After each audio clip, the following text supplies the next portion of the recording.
Hello everyone. Welcome to the LookX AI tutorial video series, a dedicated AI tool built specifically for architects and designers. In the first episode, we'll walk you through how to register and subscribe. First, go to our official website. Click Get Started for free, then, you'll be directed to your user dashboard.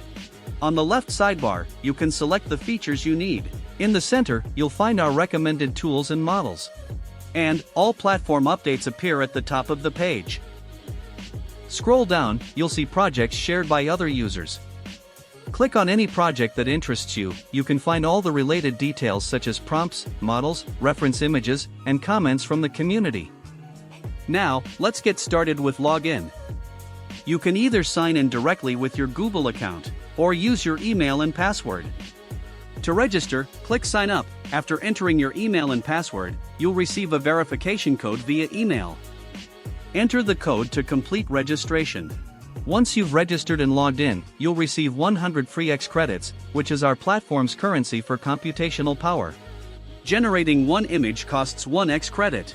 Click Upgrade. You can find our personal subscription plans. Both monthly and annual options unlock unlimited generations, 580 X credits per month and priority processing. To help new users quickly explore all our features, we offer a 7-day free trial for every new account. After agreeing to the terms, simply link your payment card to activate it.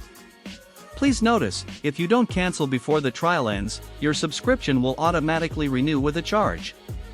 Besides subscriptions, if you run out of X credits, you can click Top Up to recharge.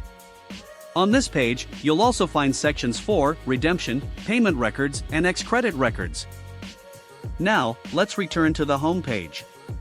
Hover your mouse over your profile avatar, you'll access your account settings where you can edit your nickname, personal info, email, and password, as well as manage your subscription, change or cancel your plan at any time. Finally, you can click the bell icon to view recent notifications, and the question mark icon to find our contact information. Okay, that's all for this episode. In the next one, we'll dive into detailed tool walkthroughs. Thank you for watching. See you next time.